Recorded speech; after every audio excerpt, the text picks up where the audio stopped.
It's Cardboard Time, episode number 119, and I'm your host, Arwen Kathke.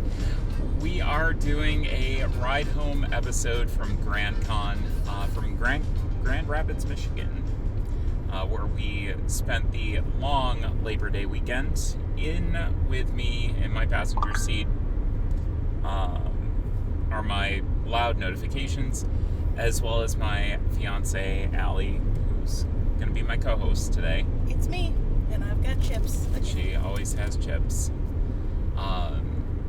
So yeah, we're just doing our drive home episode, so you can ride along with us as we depart Grand Rapids and head home. First to pick up our dog. Yes. Which is important. And squeeze his face.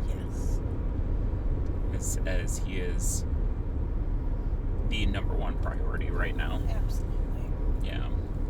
We were lucky to have Jude and Jim watch him. That is the parents of the infamous Jamie Daggers. Yes. They are the Charlie Whisperers. He's been doing great. Yeah, so he's been doing good. Apparently, he loves them and hasn't gone and what is this guy doing? Okay, that's a choice, buddy. Thank you. He's been doing great and not pooping blood, so that's extremely good. Yeah, that was a thing at Origins a couple years ago, if y'all remember. This road is crazy. I'm just gonna throw that out there, so there may be some interruptions. But yeah. So overall, a great convention. We will start at the end, and then we'll loop back to the beginning, because the beginning and the end actually are tied in together. Mm-hmm. And then we'll go from there. But we are just coming from the omelet shop, which we stopped at with our friend Aisha, who runs Opal Grove Games. That was certainly quite a breakfast for the ages, considering that our server never put our order in. So we got there at 10, and we basically, put our drink orders in. Aisha met us there. Our server was kind of slow at getting to us. I think that she may have been the only one that was there. And lo and behold, we're waiting after we put our order in, and it never got put in the system. So we left a nice tip, as servers are hardworking people and mistakes happen. And the food was delicious. The food was very, very good. And hopefully that's not a regular occurrence. So if you're in Grand Rapids, Michigan, you can go to the omelet shop and get a delicious breakfast, and hopefully your server will put the order in. So, yeah, that was the thing. But it left us with a good amount of time to talk with Aisha and spend some time with her this morning before we headed back home. I could listen to Aisha's stories for hours. Yes. Yeah. I love learning about starting your business, especially in the board game industry. It's fascinating. She has lots of stories. Hopefully everyone else will get to hear her stories soon. I'm thinking that that's going to be a thing that happens probably at the beginning of October, late September, early October, depending on what my schedule looks like. That is a plan for those who are regular listeners. I will be getting married October 5th. Me too. And Allie too. To somebody. I don't know who would marry you, or who would marry me either. But that's what makes us good for each other. Yeah. And that episode will be going on in place of me actually having to do work so close to the wedding, as things are going to be crazy, and we chatted for close to an hour, so I feel like that'll be a good fit. But let's rewind. We went to the end of the trip, and we actually started off the trip by heading up to Detroit. We did a little side mission. This was Thursday. On Thursday, thank you. To Opal Grove Games in Detroit, which Aisha owns. Rowan is also somebody that's going to be on the podcast. They work for Aisha, do some great social media work. If you're not tuned in to Opal Grove Games and their social media, you're missing out. They've got some really good stuff. Most recently, one thing that they did that really took off was Magic the Gathering for Women. It was a little comedy sketch, which I thought was so wonderfully done. That was good. I didn't even realize it was Opal Grove. Yep. And then I looked and was like, excellent. Yep. Of course it was yellow. So, yeah, definitely check them out. What a cozy and comfy little store that they have. I mean, the vibes are Immaculate. Absolutely immaculate. We spent some money there. After doing the interview, they were very nice enough, considering that we wanted to get to Grandcon and not on Thursday, and we were making our way through. Instead of having to wait until 3, they did open up early for us, which was incredibly generous of them. So, we want to thank them for doing that. So we sat and chatted for a while. I picked up Number Drop, and I think there was something else. I can't remember what game I picked up from them as well. I don't remember. Because I think I picked up barbecues. That was at Grandcon. I bought a few candles from Cantrip Candles. Mm-hmm. Save a little on shipping by buying it in the store. Yep. Now that's gonna bug me as far as what we got. We got the travel version of Tabble. Yep. We did pick that up as well. There might have been something else. I was tempted by a lot. I was tempted to pick up more Kinfire, particularly Kinfire Council they had there, which I've had my eye on. It looks like an amazing game. I just haven't been able to justify spending the money to myself quite yet. We got the expansion for That's So Dope. We did get that, didn't we? That was probably the third thing that I was thinking of. So we're looking forward to playing that at our wedding as well. That'd be a nice icebreaker. Yeah. For people. Yeah, I think that'll be good.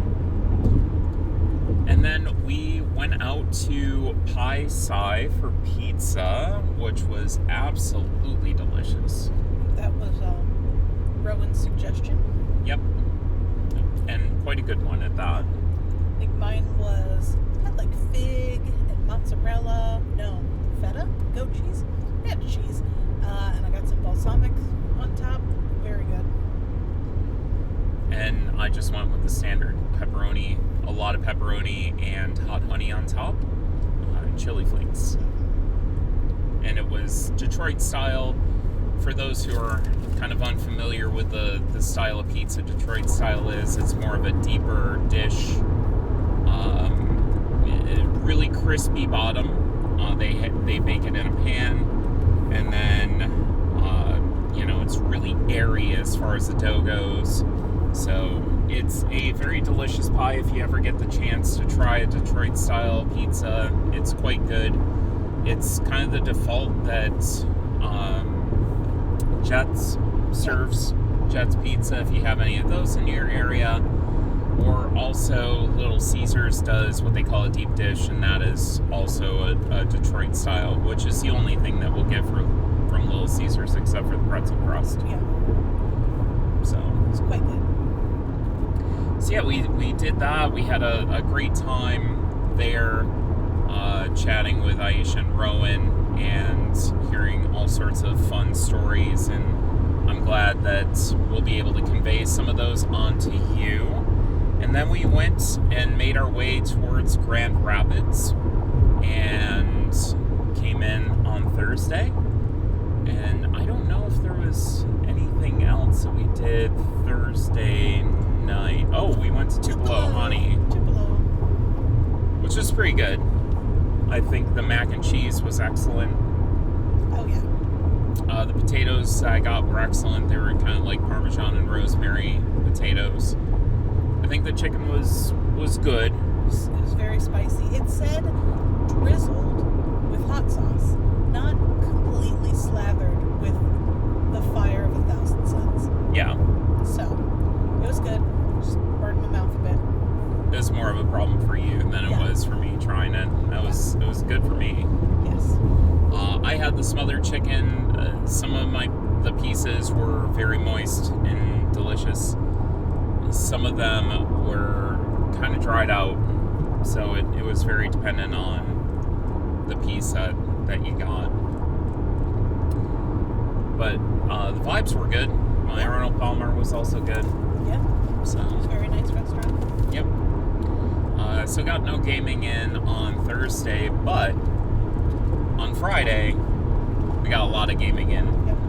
We went to Sundance for breakfast, We did go to Sundance for breakfast. which we revisit again later in the week too. Yep. So we went to Sundance. I got some biscuits and gravy, which were out of this world. I think I had French toast. Yeah, I think you had French toast the first day. And then we met up with Joe and Abby. Yes. Well, first, walking into the hall, Oh, yeah. Mick and Starla, Yes. as soon as we walk into the hall, Mick and Starla are coming down an escalator. So we got to see them first thing. Yes. Meant to be. I figured we were going to have to seek them out, but it turns out that at this convention, you don't have to look super far to find people, which is kind of nice. Yeah. So we also saw Joe and Abby, Phantom Meeple and Baker Meeple, for those who might know them by their aliases. Such lovely people. We truly do love Joe and Abby. And we sat down and played probably more games with them than we would typically do for an entire convention. Yeah. Yep. First we played, you bought Pina Coladas. I did buy Pina Coladas, That's didn't I? what you bought at Opal Grove. Yeah. I knew there was something missing. Anyways, first we got Downfall of Pompeii from the library, Yep. because that's out of print. Yeah, so that was an older Mayday game no, it wasn't Mayday, it was Mayfair. Two completely different companies. One is out of business, one might be out of business. I don't keep track of them, though. We're just not going to talk about Mayday, but Mayfair was out of business. I think they've since restarted operations, but not reprinting anything that's like super juicy or something that I'm looking for, unfortunately. But Downfall of Pompeii was a very interesting game.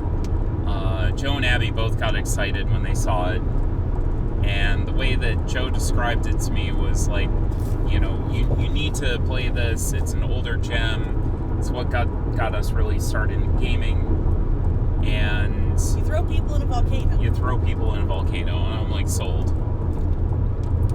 So we played that, and it's a really very interesting game that you basically have these cards that you play. You have a hand of cards. You have these buildings that are numbered, and you're putting people down in the buildings.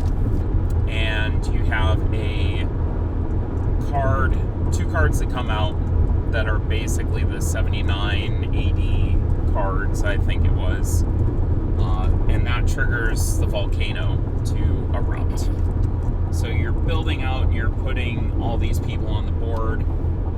When one of the cards comes out, you can then start placing, if you've placed in a area that already has one of your people in it, you can then place a cousin, or I think that's what they were called, relative or something like that, either in that same space or in a neutral building. And you want to get people out on the board, because eventually the goal is, once the volcano erupts, to get everybody out before they get consumed with lava that comes out through these different tiles that you're going to put on the board. So, yeah, you're basically going and putting people in the volcano and trying to move the lava towards your opponents and keep it away from yourself. Some of that you don't really have a huge choice about placement because you do have to follow certain restrictions. I really enjoyed this game. I had never heard of it, and I think that's one thing that I'm going to try to do at conventions from now on is try to play at least one older gem. It just says zone. It just says zone. Sorry. we just passed a sign that just said zone on it, and that was it. But yeah, play one older gem. Like I did at Grandcon this year, I played Masons, which I still think about to this day. This is another one that to buy it on the secondary market, you're probably looking at spending $100.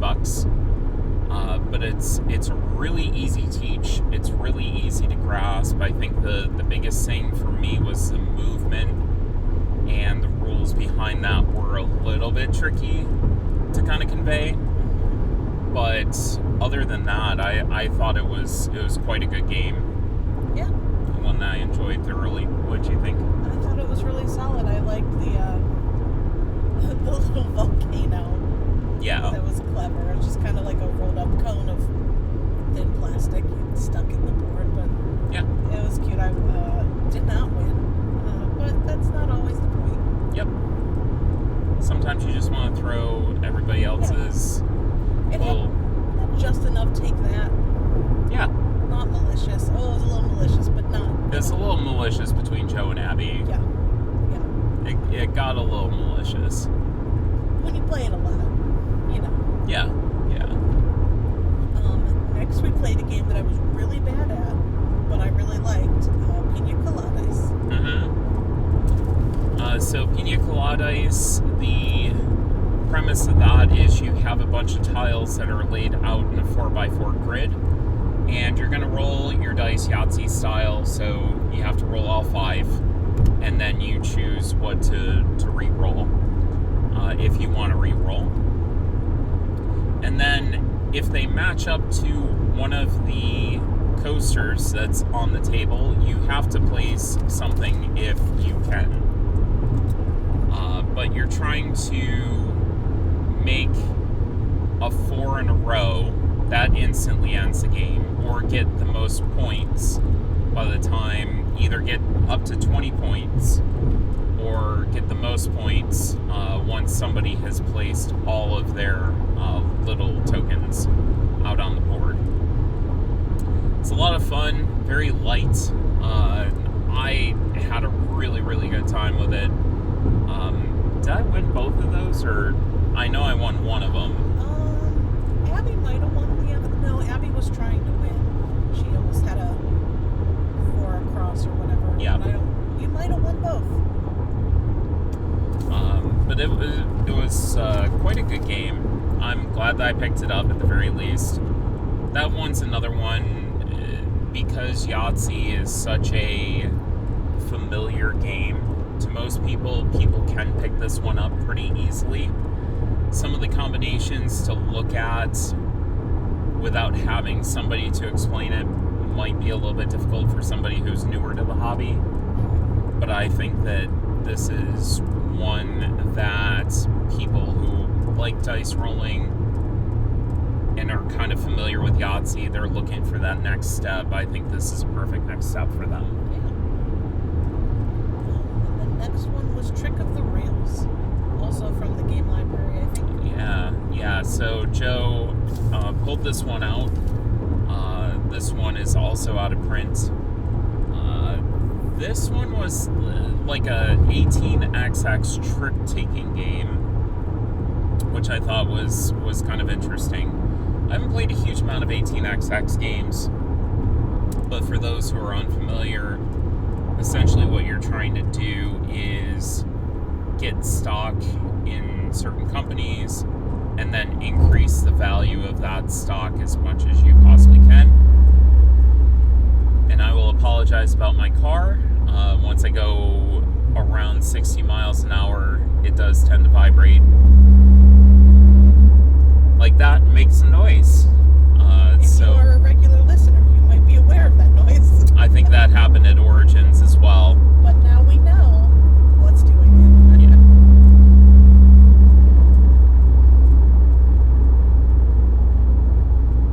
And we're going through a construction zone, otherwise I'd be going above 60. But yeah, it was a fascinating game. And 18xx games, you're trying to, acquire stock and then really raise its value as much as you can. So this was trick taking, where if you won, you got the stock that was on display, and then if you didn't win, you got whatever it was that you played as far as stock goes. And then there was also placement of trains, which was how you manipulated the value of the stocks.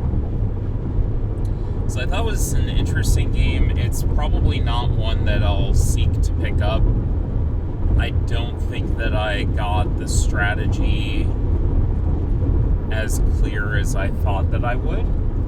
I had no idea what was going on the whole time. Yeah, it took me until like 3/4 of the way through the game before I kind of understood it.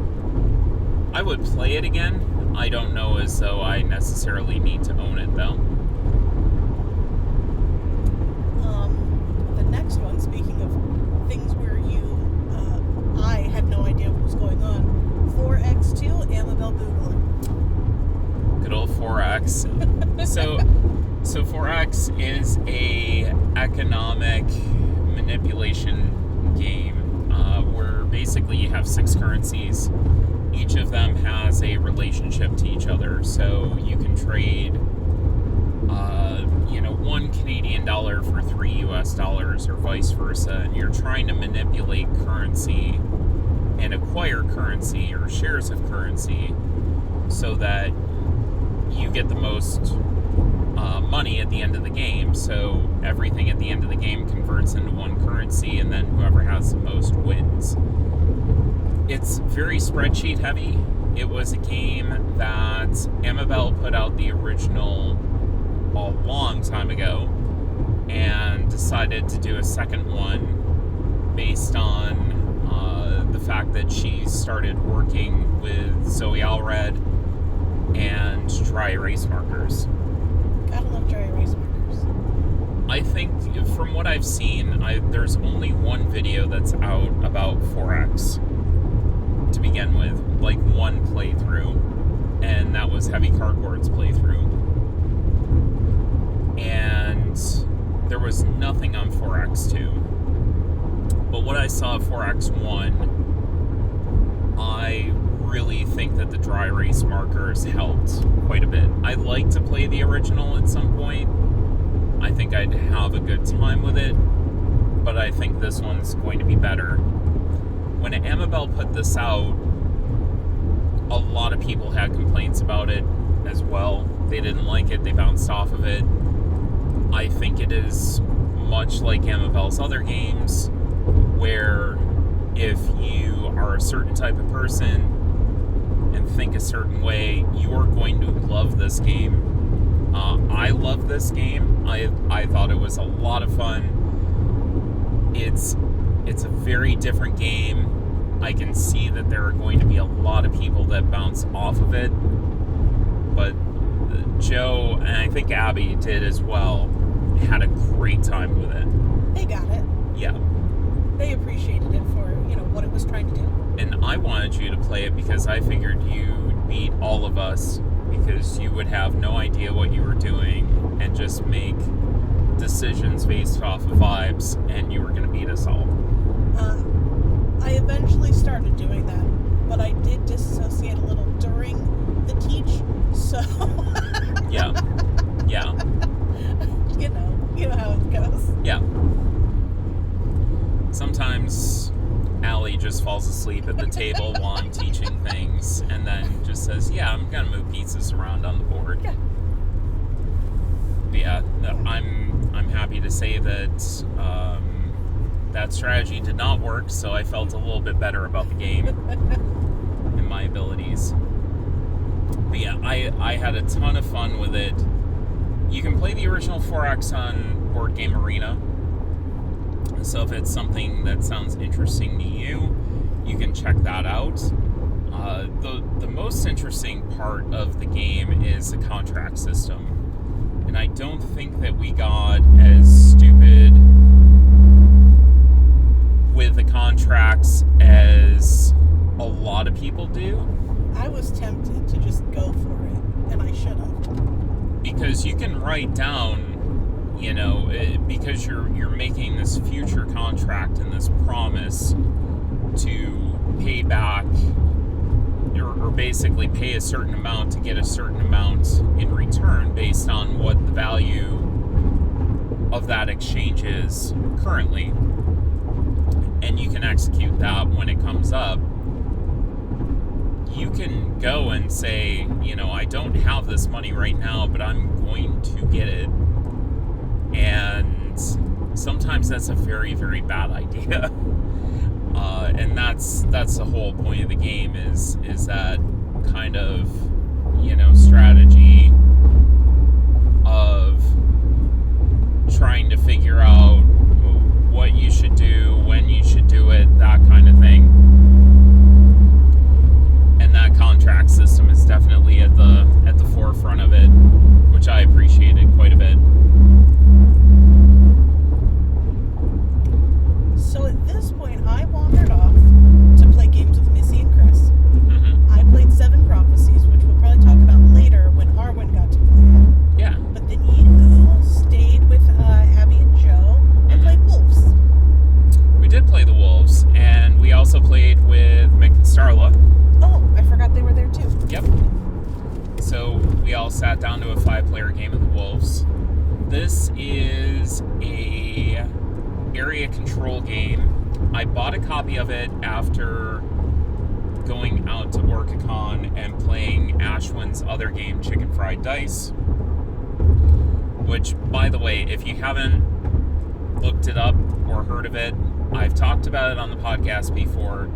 You should definitely scope it out and see what's going on with it, because it is a fantastic game. I think that Ashwin is going to crowdfunding with it either late this year or early next year. But whenever that happens, check it out, because it's a fantastic roll and write game. So he also did the Wolves, which I picked up used for reasons that I didn't want to pick it up new, particularly supporting the publisher, and that's all I'll expound upon.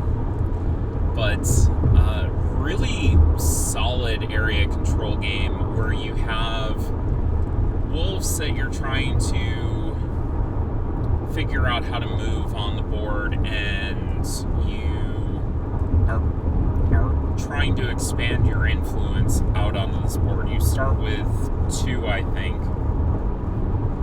No, you start with 4 that are out on the board. Excuse me. And then you can build dens, which help, kind of expand your influence. You can get more wolves out onto the board. You can upgrade dens into layers, which gets you a bunch of points. You also have the ability to unlock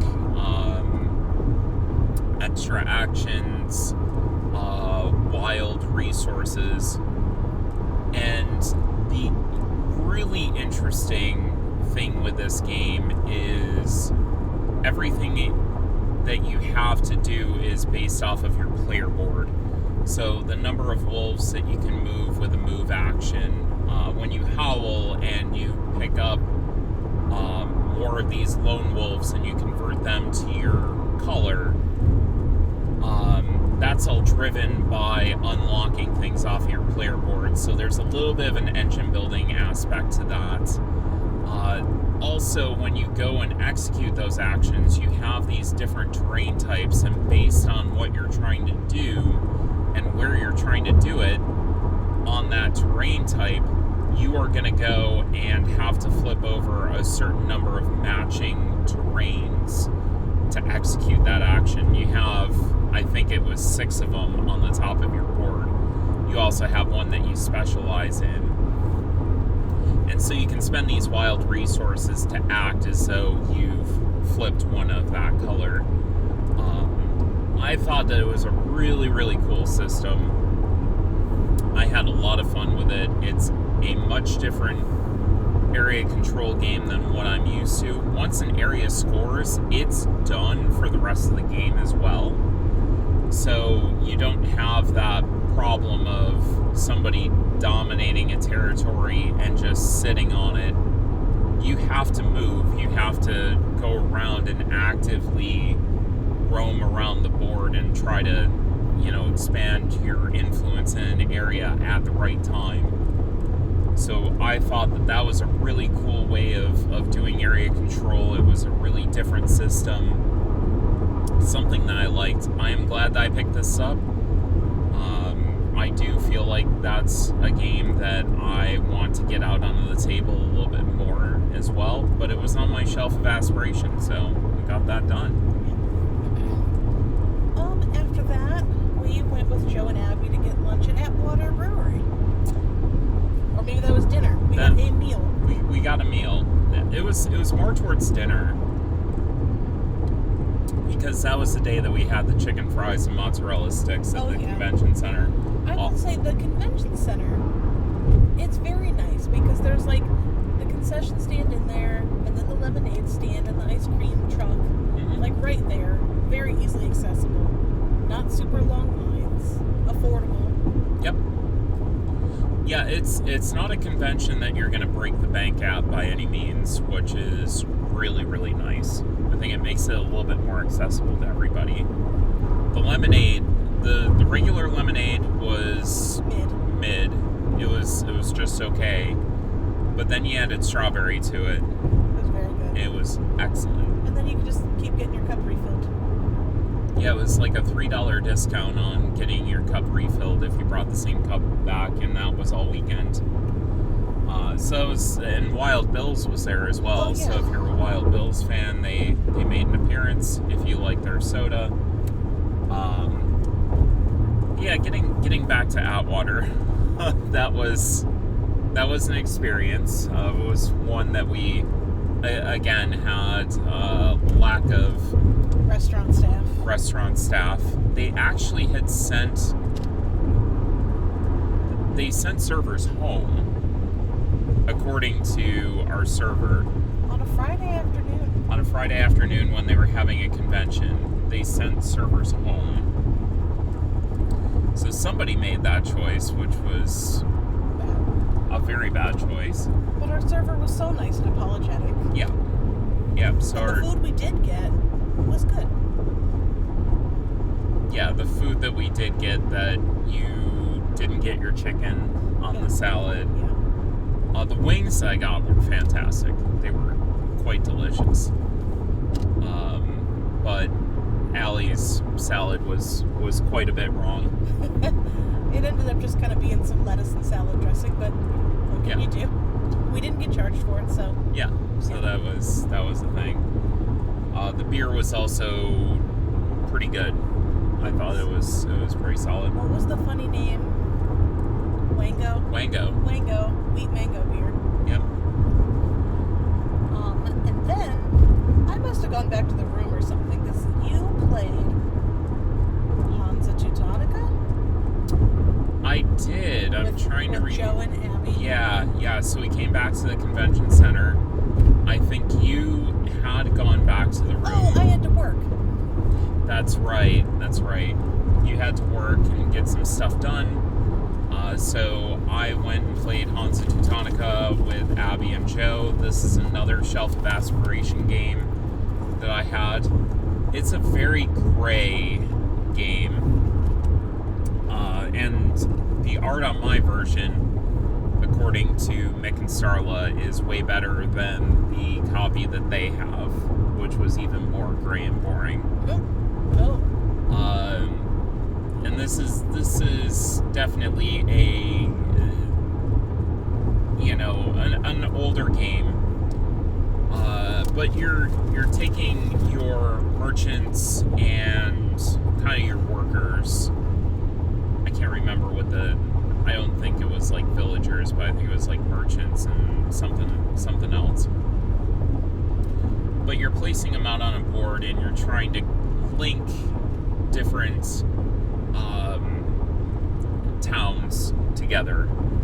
And you can set up shop in one of the towns, and anytime somebody completes a route, if you want to set up a shop, you take one of your cubes or discs, depending on what type of worker you have, and you place it onto one of the towns. It lives there permanently, but then you also get points anytime somebody creates a route that's adjacent to one of your buildings, which is nice. There's also certain towns that you can complete a route, and instead of placing one, you just completely clear the route off, and then you are able to unlock something on your player board, and that could be an extra action every turn. That could be you actively have to take workers out of your like central supply and put them into your active supply, so you're able to go and use them. So that's an action. You can strengthen that so that you take back more workers, so that you're not taking those actions and just getting a few workers every time you get more. There's like a scoring bonus. There's certain areas that are locked to you until you unlock what they call the privilege of being able to,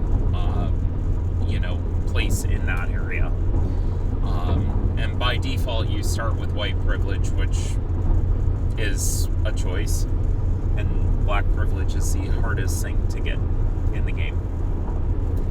So we make a joke out of that was definitely a decision that was made on part of the original designers and the publishers, which was interesting. But the game itself is fantastic.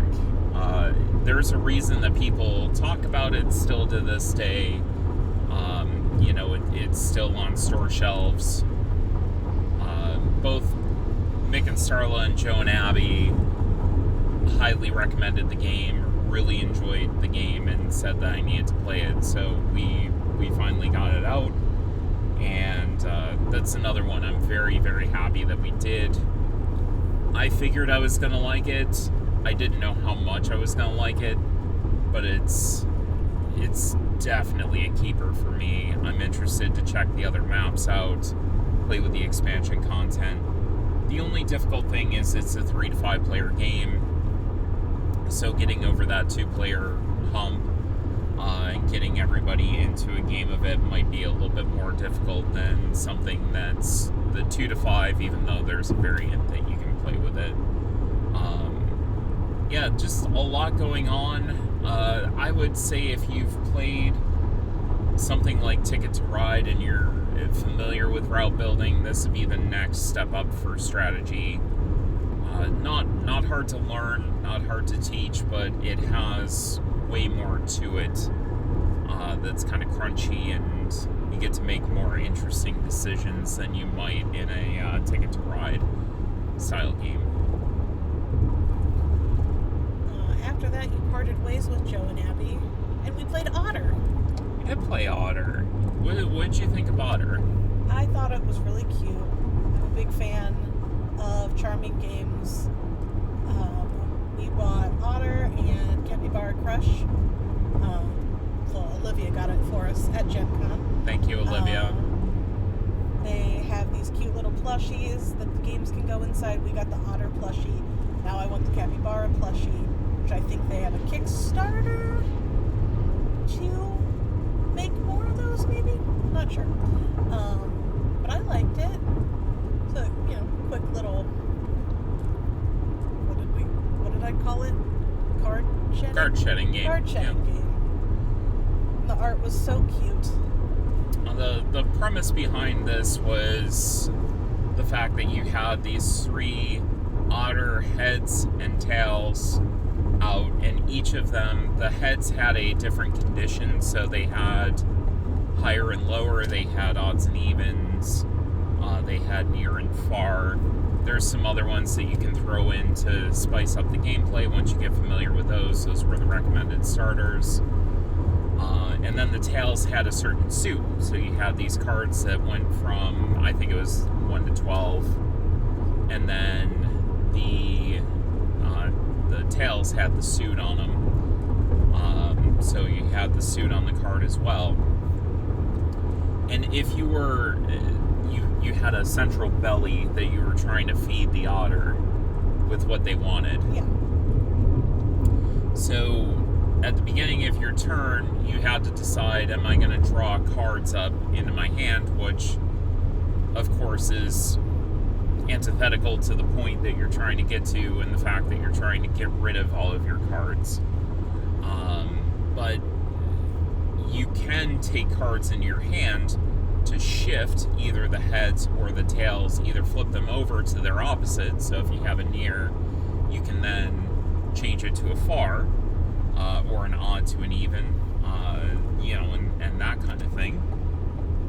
Or you can actually move their location, so you can swap them out, so that you can say, hey, I've got something that would do really well on this pile if I did it with near in this suit. And as long as you're playing cards, you can only play to one stomach pile at a time. But as long as you're playing cards that match both the condition on the head and the suit on the tail, you're able to keep playing cards as much as you can. And then you have to stop once you break one of the conditions. You always have to play, if you're playing, it has to be one of those conditions. But once you play one that just meets one of those conditions, that's where it stops and it passes off to your opponent. The first person to completely empty their hand out gets a lucky stone, Yep. which is the otter's best gift or something. Yeah. I think they called it. Yeah. Otter's got a pretty route. Yep. They want to give it to you because they appreciate you feeding their bellies. You try to get to 3 rocks. Yep. 3 rocks in a a 2-player game. And then I think 3 and 4-player game, I think you play up to 2 rocks. Gotcha. So yeah, it's a cute little game. I wouldn't mind playing it again. Yeah. And I thought it was quite adorable. And then we played Tamagotchi with Mick. We did play Tamagotchi with Mick. Tamagotchi is Kessa's newest release. It came out at Gen.Con, and it's my favorite.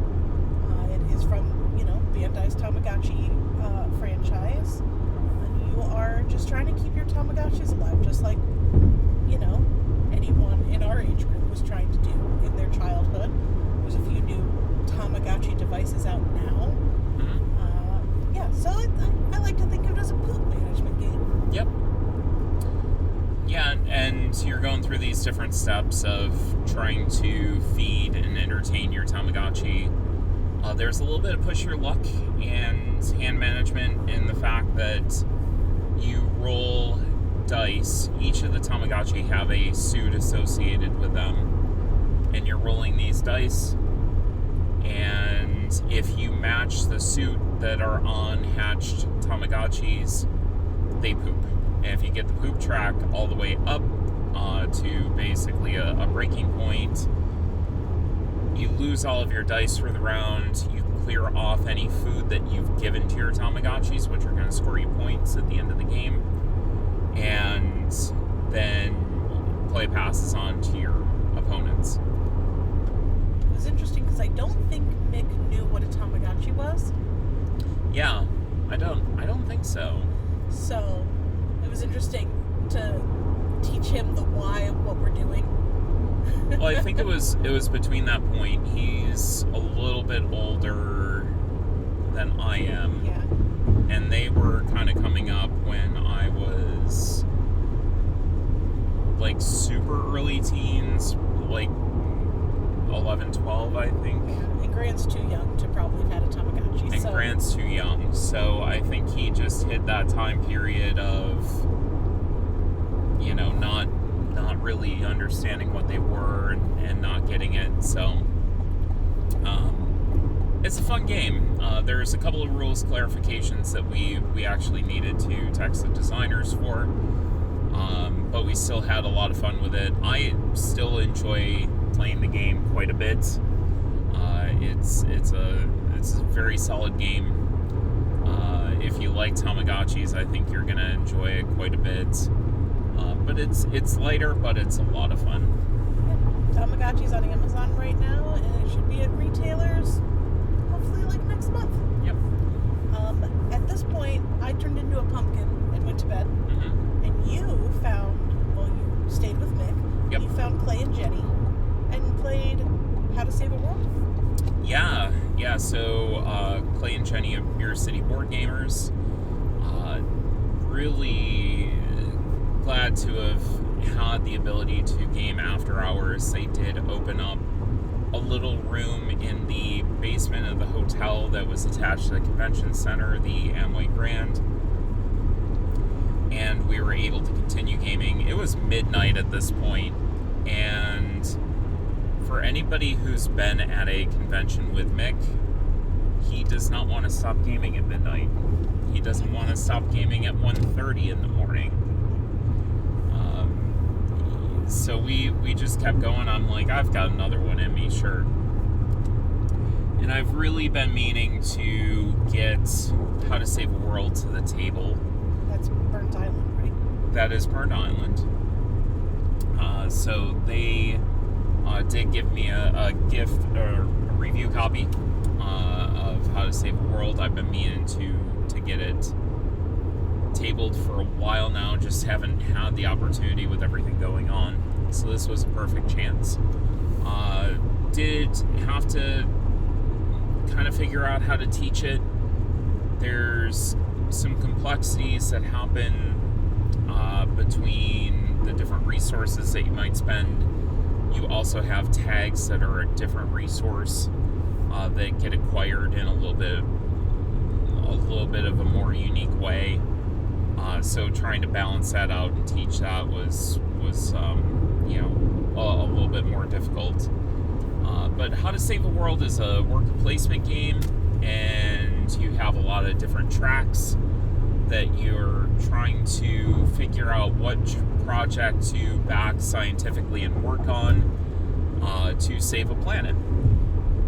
And there's 3 different tracks. There's the giant space laser that you can go and fund, and that's going to blow up this asteroid that's coming towards this planet. In addition, there's a shield that if the laser doesn't destroy the asteroid, basically the shield will try to come up and deflect the asteroid. And if that doesn't work, then you just evacuate everybody off of the planet. And the track that actually winds up being the method of how you save this planet, that's what's going to score your area control points, or the furthest person along on the track is going to score the most points. And then the other tracks do score, but they score for less. You also have these cards that you're going to get into your hand that are wildlife that you have different scoring conditions on. So there's the ability to score those as well. But yeah, very tight worker placement. You're definitely not going to be able to do everything that you want, which makes things interesting. I really love this game at PAX. and it's a game that I am very glad that I asked for a review copy of. Do want to play it again one more time before I pass my final judgment on it, but we had such a great time. Even though it was that late at night, we got done with this at right about 3 o'clock in the morning, after the teach and getting everybody together, and that the time just flew by because we were having such a good time. And I've said this before about the game, but it has the best cleanup phase out of any game that I've ever seen. It's the most exciting thing, going and cleaning, the Roundup, because that's when the asteroid is going to start approaching the planet. You're going to draw these cubes from the bag to figure out how you're going to, what's going to come out of the bag as far as, these cubes that you're adding in by moving up these tracks for the different ways of dealing with this asteroid. And then also you have these black cubes that are going to advance the asteroid even further. And, it just gets closer and closer and closer, and it just escalates more and more and more. So as the asteroid gets closer, you throw these other black cubes in the bag, and it just accelerates things.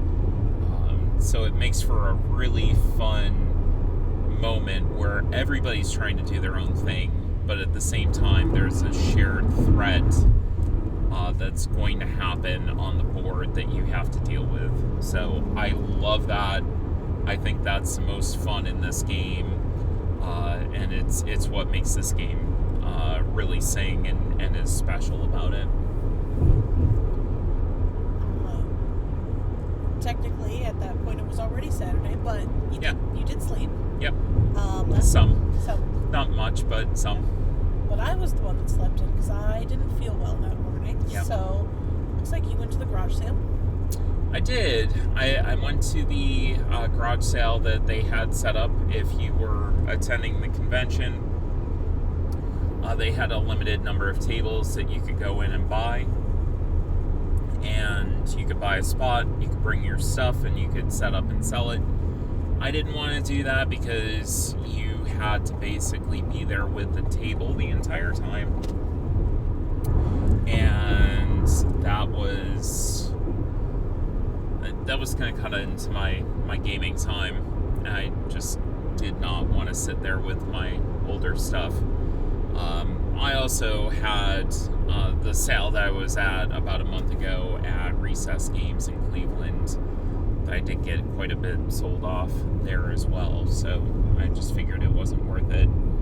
I didn't buy anything, which I think everybody should be proud of me for that. No, we bought all of our stuff full price.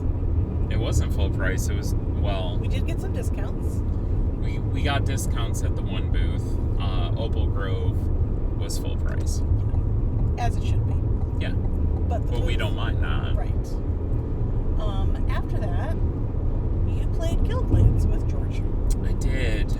So Outset Media reached out to me, and they were sending George to kind of scope out the scene at Grandcon, see if it was going to be a good fit for them.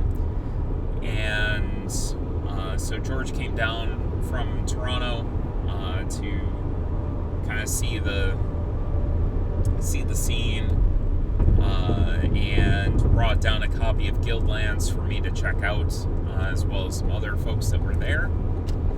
And we got a game of that in, just the two of us.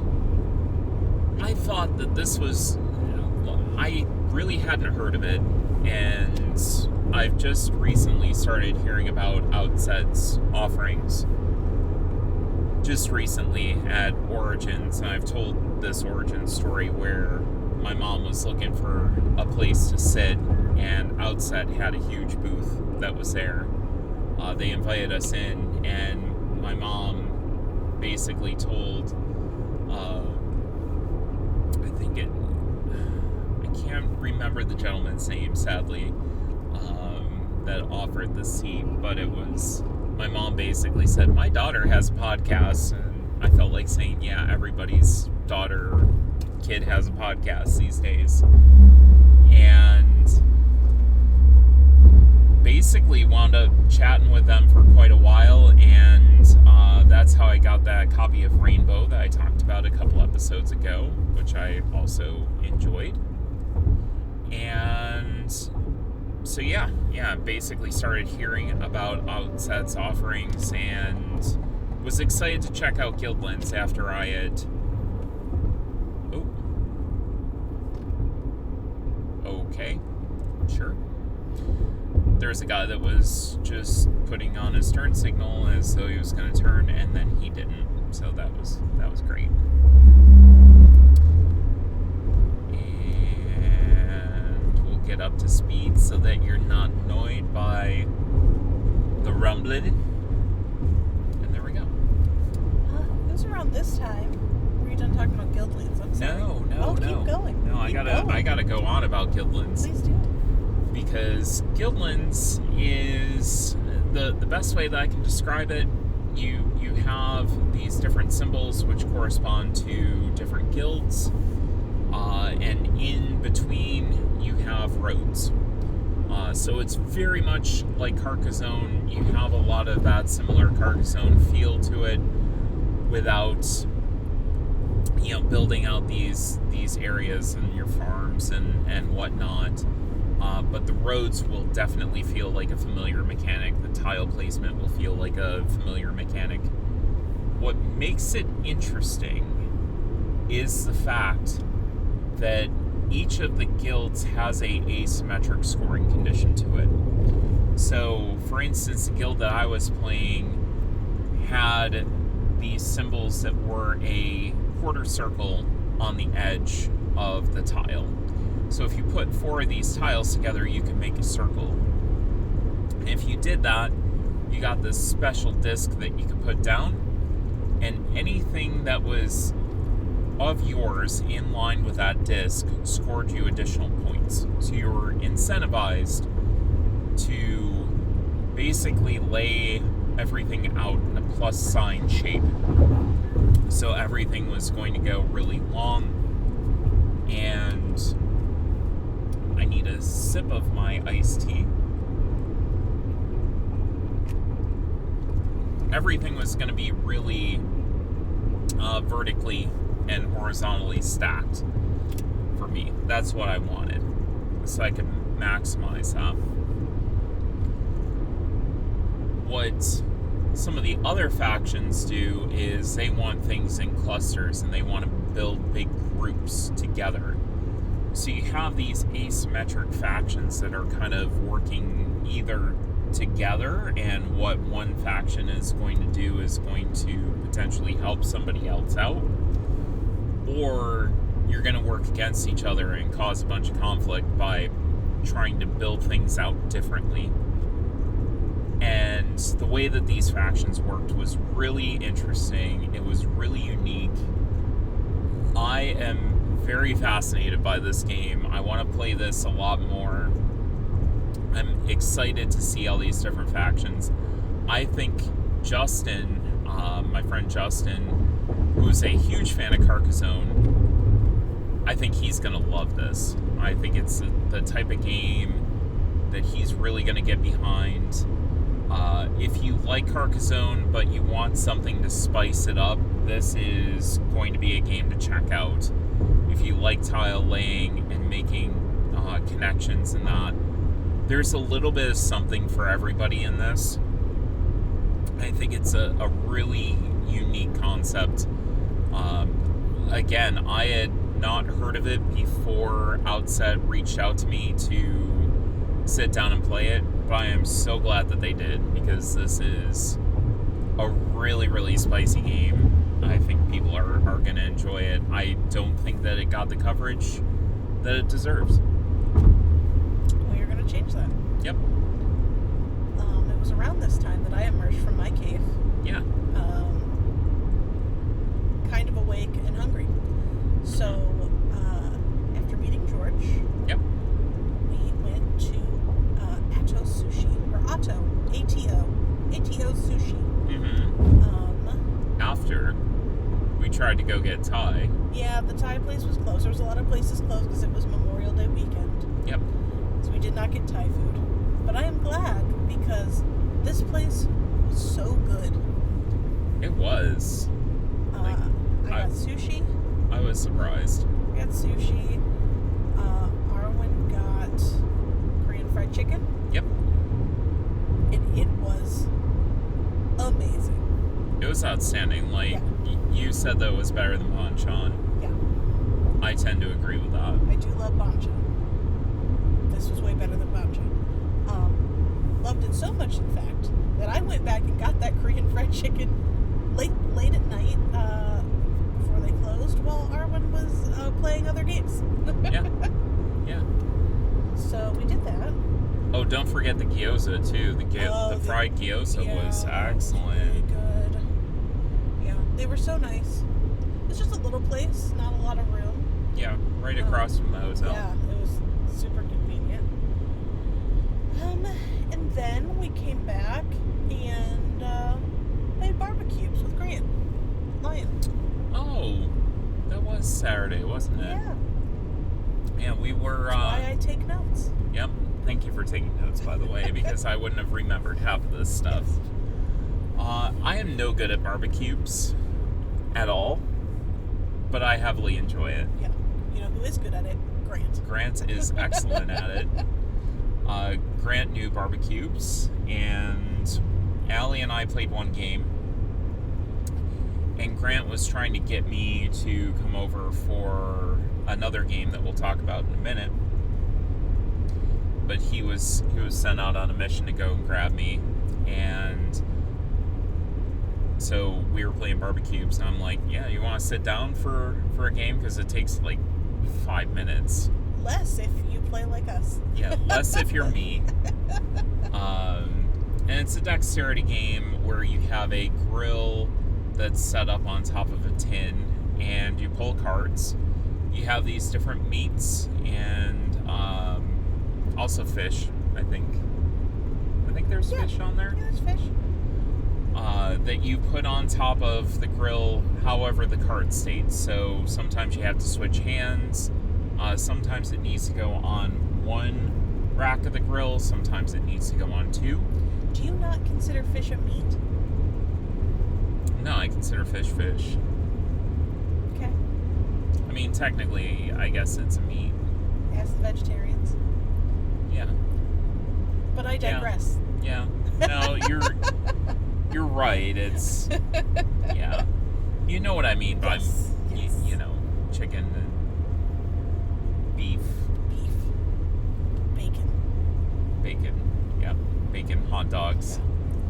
But sometimes you also have to pick them up with your non-dominant hand. Mm-hmm. Arwen kept getting those cards. Yep.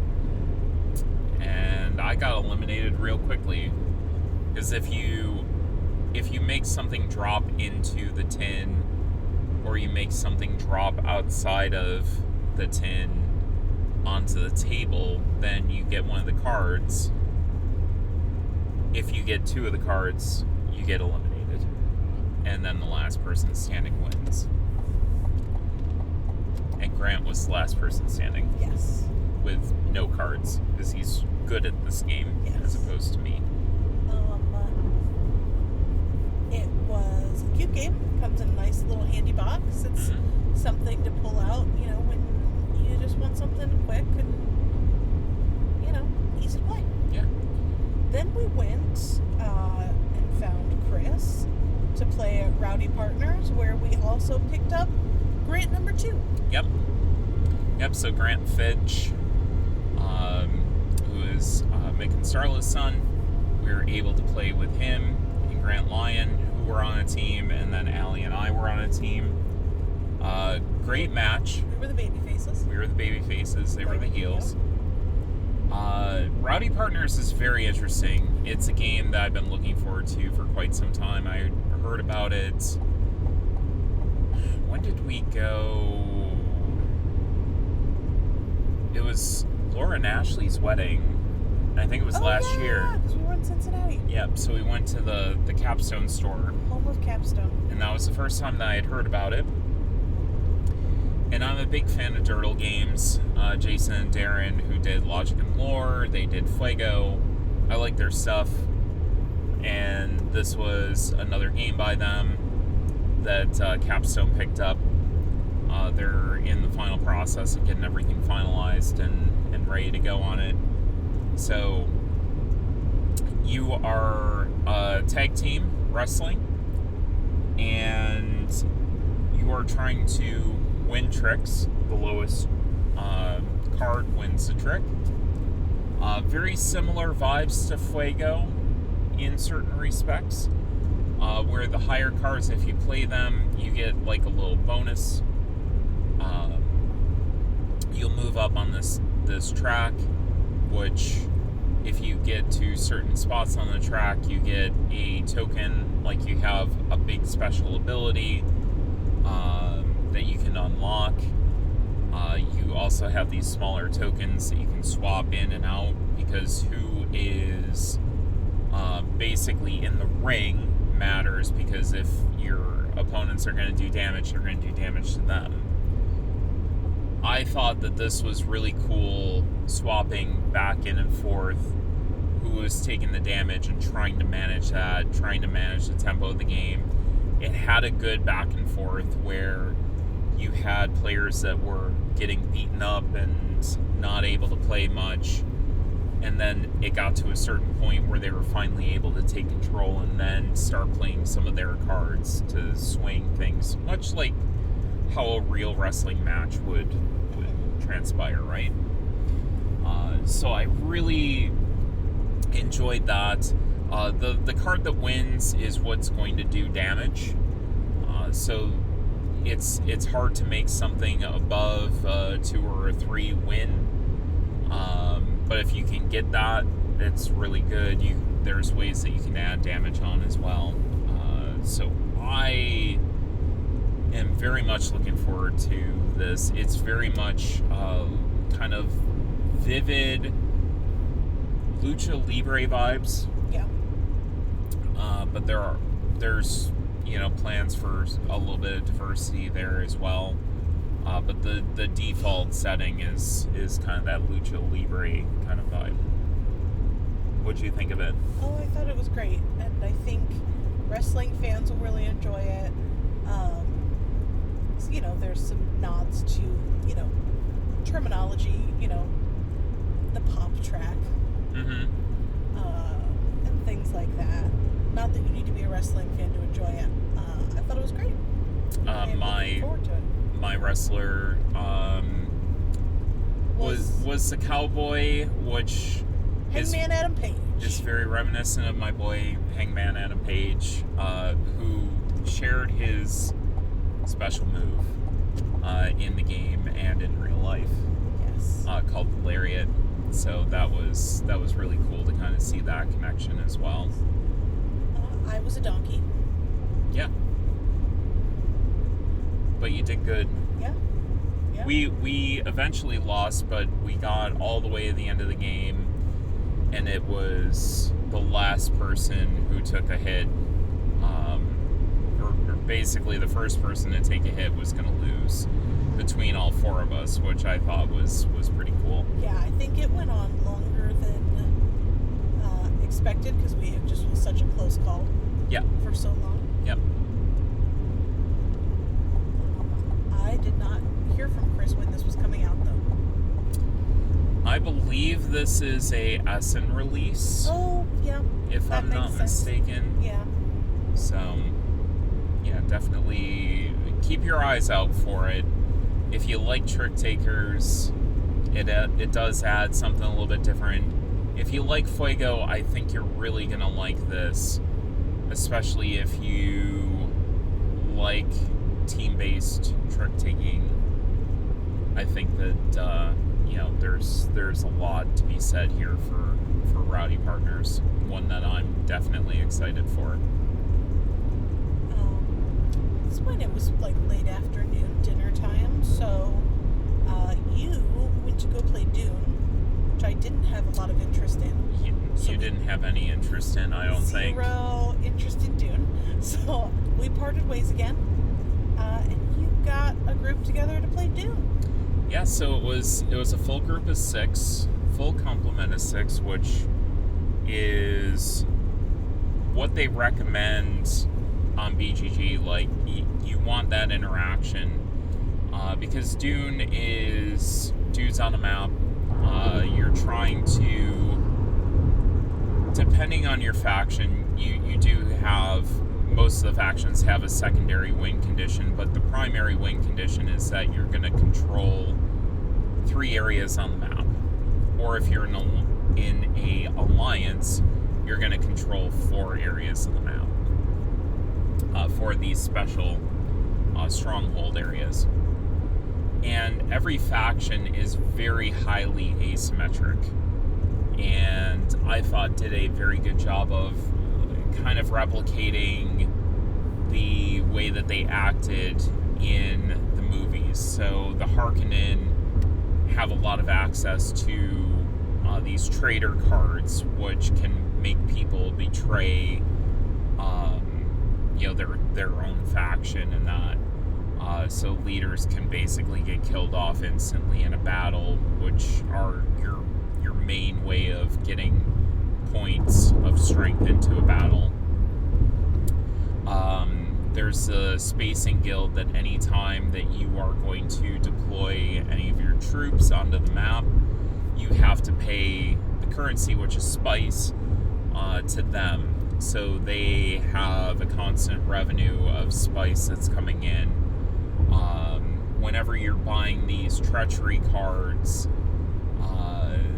there's the Emperor who will then get the money that you spend on blind bidding for the treachery cards. My special ability was I was able to see all the treachery cards that were in the mix, but I didn't know what order they were being bidded on.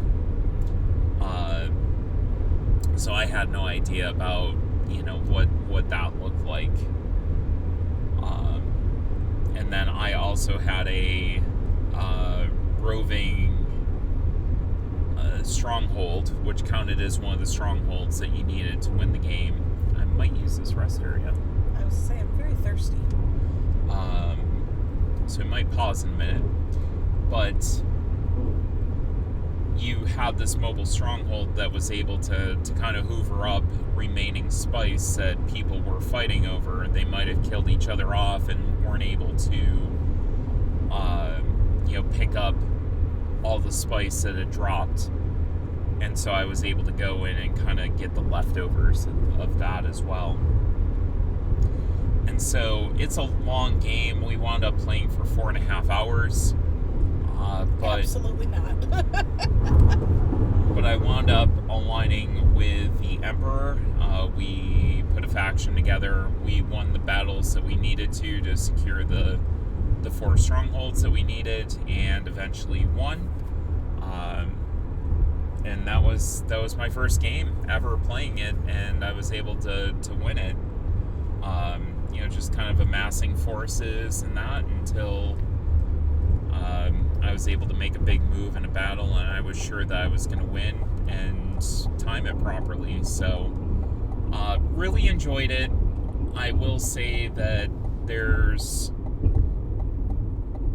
definitely room to improve the diversity of the art on the Gale Force 9 version of the game, which they're going to go back and kickstart, I think, later this year or early next year, and update that, because the world of Dune is very diverse, but for whatever reason they made it incredibly not diverse when they made the re-release in 2018, I think it was. So that was a choice. But overall, I thought the game was really good. I enjoyed it quite a bit, and I would definitely play it again. The more that I played it, the more that I enjoyed it. I don't know if I'm going to keep my copy. I might go with the new release and try to go with that. And get a little bit of updating so it looks a little bit more palatable on the table, I would say. Mm-hmm. But yeah, that was Dune, and that was my night, and Then it was time to sleep. So this is a good point to go ahead and stop the recording, and we will be right back with y'all. So we are back, and we peed and got hydrated and had a cookie. Even though I didn't really need a cookie, it was one of those famous Amos like crispy cookies, kind of like Chips Ahoy, but better, in my opinion. So yeah, that's where we are. We are currently heading south towards Indiana. I don't know if we're gonna go. I think we are gonna go through Indiana because we're heading down to Route 90. So we'll go through multiple states today, apparently, because that's a thing. Yeah. So Sunday we started off at Sundance Grill. Yep. Again. Yep. And I got the same thing, except different, because they asked me how I wanted my eggs this time, and instead of just going over easy like they did the first time, no, they did poach the first time, and then this time they were like, how do you want your eggs? I'm like, get them scrambled with cheese, and it was like as good as they were on Friday. It was even better on Sunday or yesterday. It was wild. Like, they put a ton of cheese on them, and like it crisped up the edges of the cheese when they put it on there, so you have like the crispy cheese that was on top of the biscuits and gravy, and like they put a little seasoning on there. I think it was like hot paprika that just gave it a nice little touch of heat. It was very good. It got like an omelet or something. Mm-hmm. It had like cream cheese and scallions in it though. Yeah. The hash browns. It was really good. It's kind of like a scramble. Yeah. I mean, I think for the price, things are going to be elevated downtown, obviously. But for the price that you're going to pay for downtown prices, I thought it was reasonable. And the food quality was excellent. So, I got no complaints. Well, it was good. We got to the convention center, so we got out Propolis. Yeah, so George wound up meeting up with us from Outset, and we were setting up a game, and we decided on Propolis because it was short. So we said, hey, do you want to sit down with us? And he did, so we got a game of Propolis in. And I think that's the thing I like about this show is that the table, like, you can find people really easily, and all the tables are kind of centralized, so multiple times we started getting a game open, and someone we knew walked by and hopped in just in time. Yeah, it was very, very nice when that happened. Because sometimes, you just set up a game and nobody comes by and nobody wants to, play because there's so many people that are out there.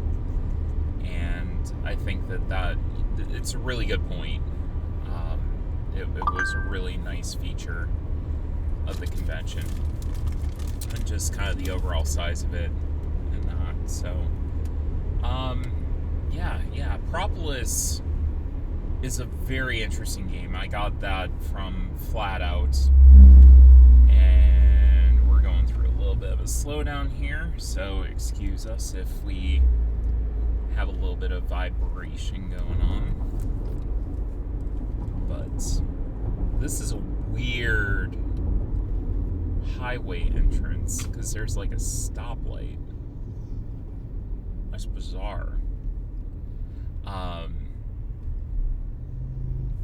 Yeah, that's weird. Anyways, Propolis, getting back to the task at hand. It's a worker placement game. everything is based on cards that are out. You put these rows of cards out, and they are worker placement spaces where you go to the space. For the most part, you're driving up the different amounts of resources that you have. So if you go to a matching square, you move up a resource on your resource track. So instead of having loose resources, you just track them on a board. There's a couple of spaces where, much like in Hansa, you have a active pool of workers, and then you have workers that are in a supply that you have to eventually get and pull into your supply. So there's a couple of spaces that you were able to unlock a worker, but what you're using these resources for is building up these cards. And as you build up cards, much like in Splendor, you have permanent resources that you're then able to go and use to build future buildings. You're also getting points for different conditions, so depending on things like pairs of types of buildings, you might get points for. You might get straight up points. You might get points for resources that you have left over at the end of the game. Things like that. And there's also an area control aspect to it where once a row is filled up with meeples, you're able to go and then determine who has control over the line. And once that happens, the person who has the most, basically spaces occupied gets to take all of their workers back. And there's a little bit more to it, but that's essentially the gist of it. And it's a very quick, very snappy game. I think with a teach, it took maybe 35, 40 minutes. Yeah, because we had an hour.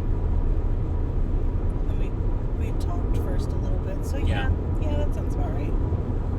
It does say 15 to 20 on the box. I think once you were very proficient at playing it, you could get it down to that. I did have some analysis paralysis. Yeah, you were stuck at a couple of different points, but there's a lot to do. I thought it was really cool, though, that they got that much game into that small of a box. Yeah. I really enjoyed the art as well. The art is exceptional. Yeah. And you have beebles. Yes, the beebles. I liked, what was it called when you set your beeple on its side? Oh, so that was fortifying. Yeah. So normally what you can do is take and put your meeples out on one card. But one action that you can take instead of doing that is if you have your beeples out on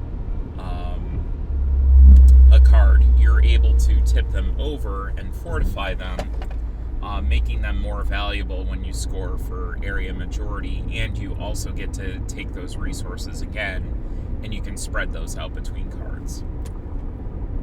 Yeah. No, I really enjoyed that. I hope we get to play it again soon.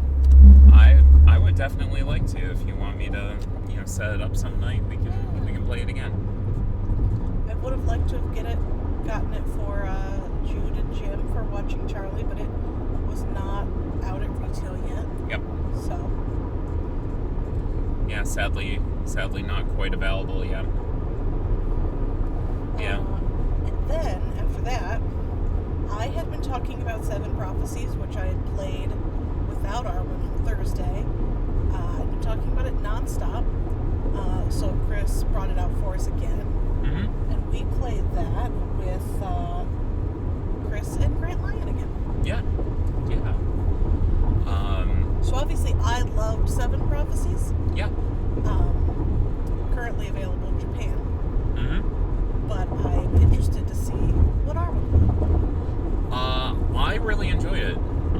I thought that again, it was a very unique take on trick taking, where you know what suits you need to play ahead of time, so it's not established by a player, it's actually established by a card that you deal out at the top of the line. And to start off a round, you have kind of a screen that you are blind bidding where you're going to place with these 7 cubes, what your distribution of how you're going to place is going to be. So you might put a cube on, I'm going to win a trick. I'm going to put a cube, or I'm going to put 3 cubes on second place, no cubes on third place, and the rest on fourth place, because I have a crappy hand or something. And the object is to try to match those positions and get rid of your cubes, because every time you successfully match one of those positions, you take the associated cube off of your card, and you are able to, I don't know why I'm getting a WhatsApp call, you're able to go in and clear your card off. And the sooner that you do that, if you're successful in doing that, the more points that you get. And I think that was a really neat mechanism for being able to bid. Made for a lot of very tense moments, which I enjoyed. It's one that I would pick up for sure. I think it's a fun, different little way of handling trick taking.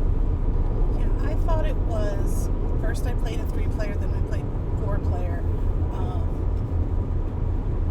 I thought it was a little trickier at 4-player. Mm-hmm. I'm glad I had played before and I had a bit of a strategy, because you think, oh, I've got green cards that are really low, so you're like, I'm probably, gonna be last in that hand. Then you run into people that don't have greens at all, and then you forget about that. Mm-hmm. So there were definitely some points where like, ah, shit. Yeah, and that was a really unique take on it, and the fact that you had to match the suit if you could. So it was Right. must play. So if you could match the suit, then you needed to. And we're going to slow down a little bit, so just warning y'all in advance. So people who matched the suit, everything got scored in numerical order. So if you match the suit, you wound up, what is happening here? There's a tow truck.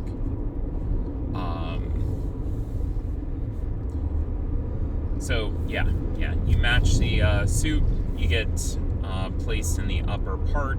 Anybody who doesn't match the suit then gets ranked in the lower part below those cards. So potentially, if you had a 1, but it was within, the suit, you could come in first place if no one else had the suit. Yep. So I thought that was actually pretty cool. Yeah. It was a pretty neat way of handling that. Made it kind of tricky. Yeah, like I said, I would probably pay retail for that. Yeah, that was 7 Prophecies. I really liked it a lot. It had kind of like a witchy, funky kind of artwork to it. Mm-hmm. I thought it was really unique. Mm-hmm. Okay, then you and I wandered off on our own and played A Place for All My Books, which I've been looking forward to for a while now. So this game is a game that you have I think it's 4x4. Was it 4x4 or 5x5? I don't remember. But you have an apartment complex, or an apartment in general, and you are trying to get as much satisfaction as possible by achieving these small little tasks and rearranging your books to do that. You're also trying to get more books for your apartment, so you're bringing more and more in, and that makes doing these little tasks a little bit more difficult. And to go out and do things in the village, you have to spend social battery. So in your apartment, you're building up social battery. In the town, you're spending it off. And I thought that that was a very clever way of handling currency in the game. I thought that that was really cool. So eventually you've got to figure out how to best spend your time in your house and rearrange everything and score these little project cards, and then go out and get a bunch of points by bringing more books into your apartment. So one of the things that we actually talked to Aisha about this earlier today when we were at breakfast, and I thought that the game was too short.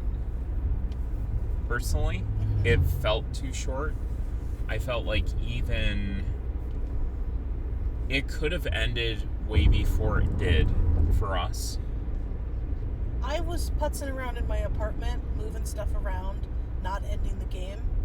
Arwen made me believe that I had a lot more cards than her and that I was going to win.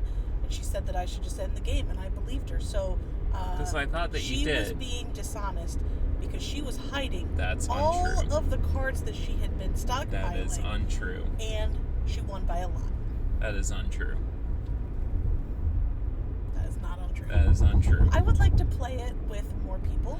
I would too. To see if that maybe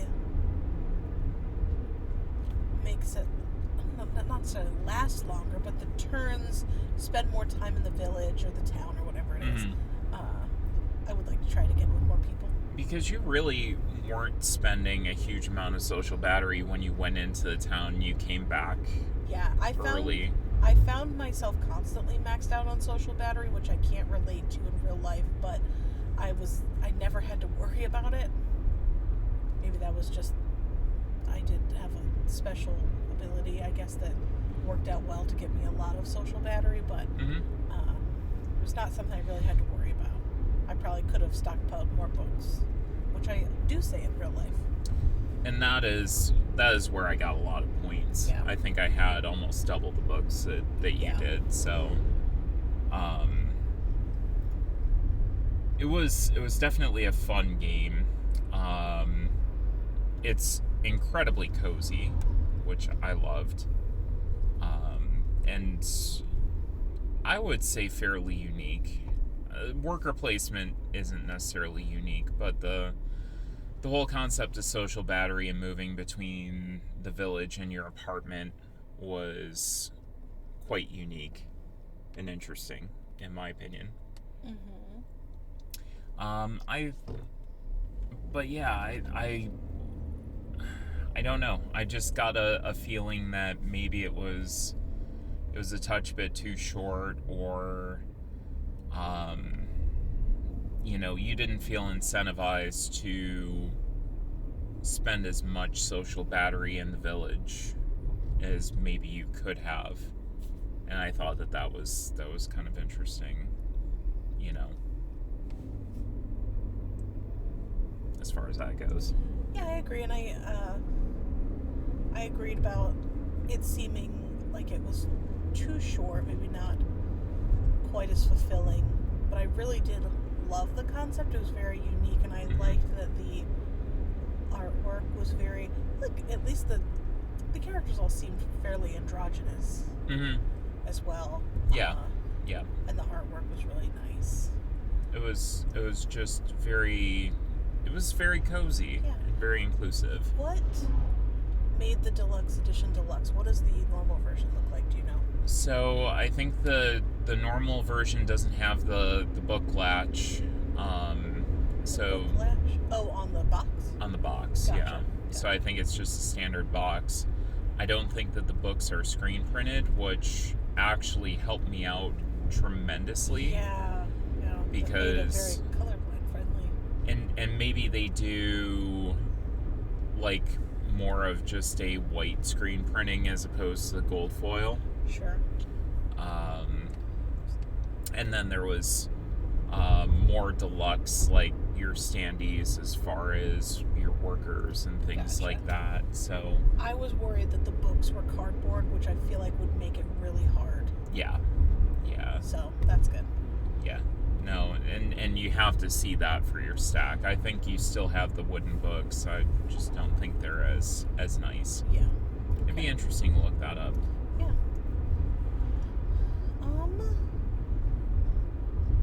We were playing that, and then right next to us, Missy and family were playing Rebel Princesses, so we, talked with them about that, because we love Rebel Princesses. Yeah. And then Mick came by, and then Grant, and we the place was starting to close down a little bit, and then a table opened up at, was it BA Games. To play Goats and Goblins. Yeah. Sam at BA Games had stopped me at Origins, and that while I was on the way out with my parents, and I had been meaning to check out Goats and Goblins at Origins and never quite got around to it. I had backed it, unbeknownst to me. Previous self had backed it, which turns out I'm very glad about. But yeah, it was kind of a push your luck game. I would say in the vein of a game like Diamante, Ink and Gold, depending on the version that you have of it. I'm trying to get to a speed that isn't going to be awful for y'all. But yeah, more like that Diamante style push your luck, where you have to figure out whether to stay in or bow out. Where in that game you do it progressively as the game is going on and the round is going on. This is up front. Somebody is going to say, I'm going to go 6 in and reveal 6 cards. As they reveal them, there's special abilities that can make a player have to go and draw more or cancel cards out. So it is definitely lighter, but it has those fun push your luck moments where you're going to have players that just goad you on to delve deeper because you're doing well, and you could bail out at any time, because if you have like these three points in cave-in points, you automatically lose. People who decide that they're in, if you're successful, you divvy up the treasure. The cave leader basically divvies it up and says, okay, you have to do it with an even number of cards, but you don't necessarily have to do it based on value. And you give the players kind of what you want. If you're unsuccessful, the players who said that they were out will take turns divvying up the treasure. And some unique scoring mechanisms with the goats and the goblins.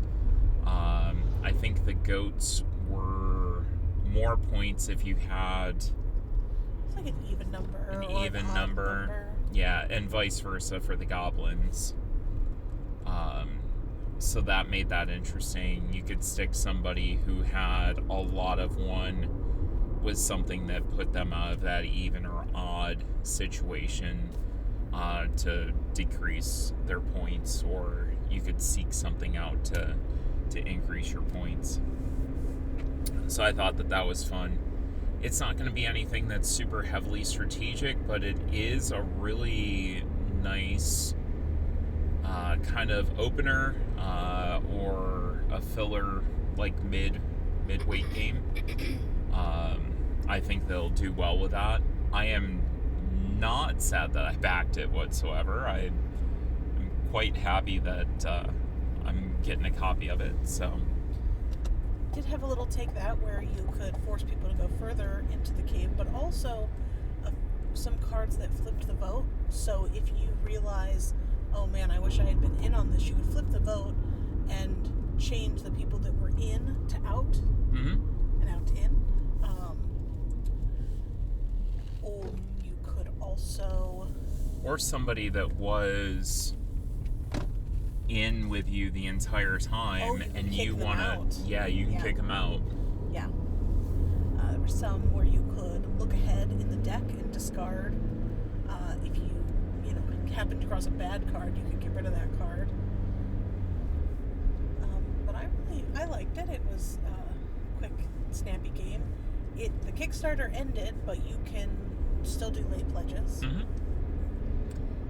Yeah, and I also like the social aspect of it too. We were getting a little bit loud with... I do like to be a little crazy with push your luck games. Because I think you had gone to like 10 or something at one point. Which I think you're going to like Quacks a lot. That was a purchase that we also made at the convention, the new version of Quacks. I saw it for a good price and decided to pick it up because you've never played it and you really love the artwork and you've not stopped talking about it. I love the new Quacks artwork. Yep. And there are going to be people that are angry about that. And they can shut up. You know, you can have your opinion, but it's wrong. No, I think, either way, it's available to you either way. If you don't like it, don't buy it. Yep. And that's with a lot of things. And then I think we played... Oh, yeah, I guess I should look at the... Garden Dragons. Well, we played Cattywampus. We played Cattywampus first, yes. With Mick and Tony. This is Tony's game. Yep. Tony from BA, correct? Yes. And Cattywampus is a party game. Has some caution signs vibes to it. Yeah, like each player picks a card, selects a word on it, and you combine those two words together into a prompt. Yep. And then each of you draws half of that thing. Like Mick and I got Fluffy Kite. So we each drew half of a fluffy kite, and then you put the two pictures together, and then the rest of the group has to guess what it is. But you have, unlike in caution signs, you have no idea what the cards said. So like caution signs, you have the words that were made available as well as some extras. Yeah. This is just, you're trying to guess. Yeah. I thought it was fun. I'm not huge necessarily into drawing games, but I do like something like that sometimes it goes horribly wrong and sometimes you're amazed when it matches up completely properly. It's not out yet. Depending on which retailers pick it up, it'll be either the end of the year or somewhere 26. Yeah, but certainly enjoyable, I thought. And you played more of that. Yeah, you went and played Garden Dragon. I stuck around at the other table and played Cattywampus. Garden Dragon is new next year from BA. Yes. You played that with Starla, Solomon, and Deanna? Yes. I didn't catch what their channel was, but they are also content creators. Yeah. Are they content creators? Yes. Okay. Starla said that they were. No, I know Blackboard Games came by. Oh. And they were content creators, but I don't know if Solomon and Deanna were. I thought she was talking about Solomon and Deanna. Well, if they are in fact content creators, we'll share their channel. Yeah. So yeah, got to sit down and I hardly ever get to sit down and play games with Starla because our schedules are so different. Usually OFPG is playing stuff in during the day, and I more often get to play more stuff late at night. There is a beautiful lake next to us, by the way. On a side note, we're kind of heading on some back roads. That is Manitou Beach and Devil's Lake for those who are following along on a map. In Michigan. And again, I hardly ever get to play games with Starla, so this was a treat to be able to play with her. And Solomon and Deanna were lovely as well. Garden Dragons is a game that you're placing tiles out, and Starla and I both saw similarities to Kohaku in the tile placement. But you have a field of these dragons in a garden. They're all flipped face down. There's, I think, 5 different colors. And you place a garden tile that has a it's basically dual-sided, and it has 2 different flower colors on it. And the bigger the pattern that you create on the table where you're connecting colors together, the more that you're going to score for that placement. So if you place a tile down that has yellow and black, and you connect with 4 other yellow tiles, whether they be dragons or flowers, and then 3 tiles that are black that are connected, and it's all orthogonal adjacency, that would score you 7 points because it's 4 and 3. And you also get to unveil more dragons on the board, which may contribute to that scoring. The dragons that you cover up and take off of the board when you are able to place a tile down, you have to choose between the 2. One goes into your personal supply for scoring at the end of the game, and the other one goes onto a board. When you place one of the dragons on the board, it decreases the value of that dragon in the final scoring. So if you put a bunch of dragons out onto that board, it's going to drive down the scoring considerably. I'm going to put my cruise control on because I think that's a good idea with the amount of police that are out today. Drive safely, folks, if you're out there. So the other thing that you can do twice a game is place a meeple out. You'll get extra bonus scoring for the garden that's connected to that. Also, any dragons that have kind of been penned in that weren't taken off the board that you can score. They basically, if they're connected to that color, you get them if you are able to make a line to one of the dragons. You pick it up off the board, and then you'll score it at the end of the game. So I think it's a really fascinating game. It's going to be another one of those games that's pretty easy to teach, pretty easy for people to pick up. You don't even have to teach all the rules to begin with. You can just go and teach it as you go along with the meeples and all of that. You can get people placing out tiles. That's how Sam taught it yesterday. I'm excited for this one. There's plans for it that I can't quite talk about yet. That will make this a very gorgeous game. I don't know if I can't talk about it, or I don't know if that's open information that just hasn't been quite shared out yet. I think it's still in progress. So, yeah, it's incredibly cute though. I really like the look of it. From a color vision and accessibility standpoint, The colors might be a little bit confusing to some people. I guess I can bump up to go a little crazy. It might be a little bit confusing, but it's still a work in progress, so I just made a note, like, hey, the shapes are all different, so there's no close shapes to each other in color, and I'm assuming that there will be a reference guide that you can just put out on the table with the dragons and the flowers, so I think it'll be fine. They'll work something out.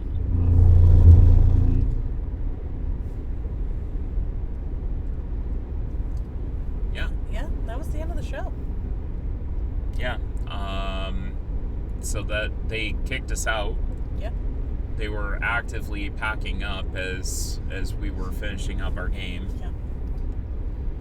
We went with a group of people to Max's South Seas Hideaway, which had been recommended by a number of people. Mm-hmm. We went with Missy and family. Yep. Aisha. Yep. Some people I don't know. Micah and... Why am I not remembering her name? I apologize. And Sen. And Sen Foon. Lovely group. We had some really good chats going on. I like the food a lot. The restaurant was so dark. The restaurant was incredibly dark. They even told us that they put us in the darkest booth, and they suggested using our phone flashlights. Yeah. But the food was delicious. The food was delicious. The drinks were also really good. They are known for their cocktails. We decided it was like some kind of Asian fusion restaurant. Yeah, maybe. It was not the traditional fare like I'm used to at... Like, I'm used to Trader Vic's in Atlanta. Yeah. And it has some Asian cuisine there, but it's more the traditional, like, cuisine that I'm used to seeing. As opposed to this, which was... You had more Korean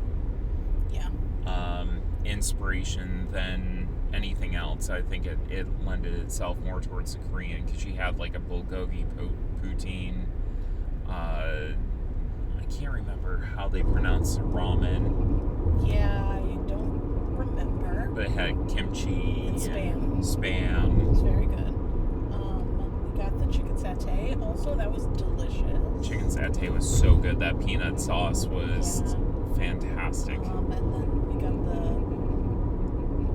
curry and hummus. Yeah, the green curry hummus. Yeah. And they had fried naan that came with like it. It came from a carnival. Yeah. In a good way. Yeah. In a good way. The best way. I'm trying to think of what other people got. Everyone enjoyed their food. Some people got sushi. Mm-hmm. Yeah, I think Grayson got sushi. Yeah. Was it Christine? She was clear on the other side of the table from me. I don't know. Yep. But yeah, we wanted dessert because they had like a s'mores. Where they brought a fire to your table and you made it yourself? Yeah. Yeah, so you did your own s'mores with fire at your table, which I thought was interesting. They had a key lime pie with key lime caviar. Mm-hmm. I don't remember anything else. Those two stood out. Yep. But we were all too full. I think they had bread pudding too that Aisha was talking about. Yeah, but it had like pineapple. Oh, did it? I hate pineapple. It was like coconut pineapple something. I would have eaten that, but not you. Yeah. Slut for bread pudding though. It is good. And we came back to the room, kind of cleaned up a bit. I was waiting on Mick to see if he was going to play Molly House, but we kind of had a suspicion that... they were hanging out with family, so... Yeah. That takes a while. They gone to see family, and that's more important. And apparently Starla said, "Don't bother Allie and Arwen, it's too late." And it was. At that point, I had taken my makeup off and, gotten into my PJs and everything. And if it hadn't been too late, I would have considered it, but it was probably 11:15 or 11:30 by the time that message came in. And you kind of need more than that notice to get a good game of Molly House in. Like, it's there's some teach involved, and then to really truly enjoy the experience, you need to take some time. So I told Mick, listen, we'll do it at Grandcon. I'll bring it out, and do that. So I think that'll be good. Then breakfast this morning. Yeah, which we talked about. Which we looped back to. So Allie, what were your thoughts overall on Grandcon? I thought it was a great show to connect with people and play games. I was expecting more from a vendor presence. But I wasn't disappointed. Mm-hmm. The games library was great. They had a fun little game where they had a corkboard full of missing game pieces that they invited people to identify to help them get them back to their homes, which Arwen and Joe were really good at. We also identified pieces from two games that they were like, yep, but we don't have those in our library. So they were just random game pieces. So, yeah, people lost them. I enjoyed meeting the friends that I hadn't gotten to meet in person yet. It was my first time meeting Mick, Starla, and Grant. Yep. Both Grants. You hadn't met Grant Lyon before? No, I think we just have been in proximity. Oh, okay. I don't think we'd ever been introduced. Yeah.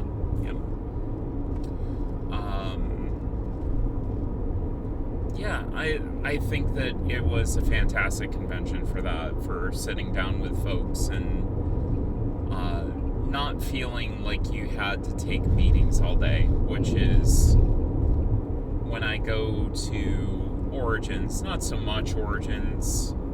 I mean, there's a lot of meetings at Origins. It's my main meeting convention other than PAX that I go to. But really being able to sit down and play games and just go kind of wall to wall, like, hey, we're going to play this, we're going to play that, we're going to get this to the table. That doesn't happen as often if all that you do is go to big conventions all the time. Yeah, for sure. And a lot of the reason that I go to conventions is to connect with people, to get to see friends, to get to see other people in the industry who we know and love, meet new friends. So, Clay and Jenny from Beer City Board Games, got to meet them in person and hang out with them a little bit, which was great. They're lovely people. Seeing Missy and finally getting to meet Evan in person, right, was fantastic as well. We always love catching up with Misty and that from Restoration, so she's great. Mick and Starla, obviously, and Grant are just amazing humans. And being able to spend a lot of time with them as well and getting to play stuff with them is really one of the main reasons why I was there. After talking with Mick and then talking with Brian a little bit at Origins, really sold it as far as the the vibe of the city and the vibe of the convention itself, and it being very welcoming.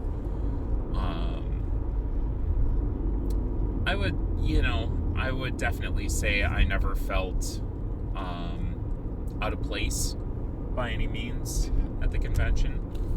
I thought that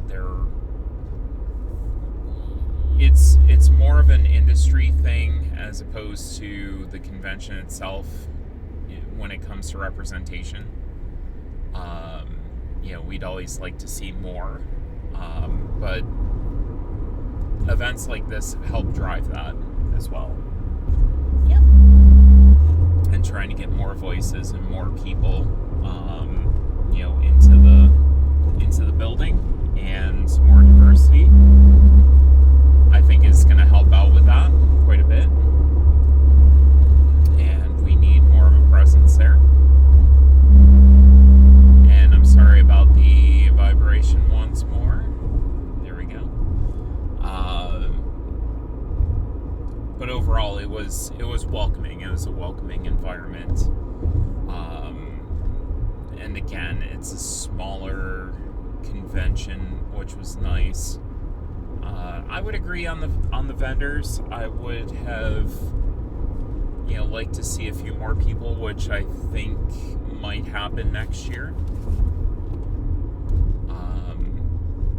I definitely think that there might be a few more vendors that are looking to show up and have a presence, especially from a small vendor or a smaller publisher perspective. I think that this is a great place to have some presence. For sure.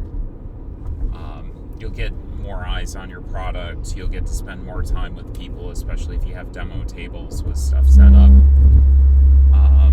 That's a great way to expose some people. The Obsession folks were there as well. Oh yeah, yep. Demoing their game, which I was surprised to see, because usually even at Origins I never see Obsession set up there, so that was really cool. I enjoyed it. I think the only conflict that I have with it is the fact that it's Labor Day weekend, which is a plus and a minus. It's a plus because we get to drive back on Monday and not have to take the day off.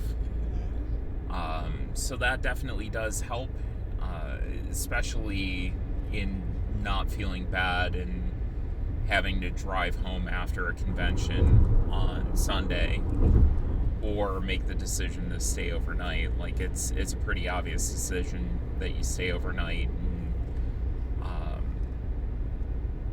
I would definitely do that again in the future. But also, in being Labor Day weekend, there's a lot of other conventions that are Labor Day weekend, including Grandcon, which we're usually at every other year.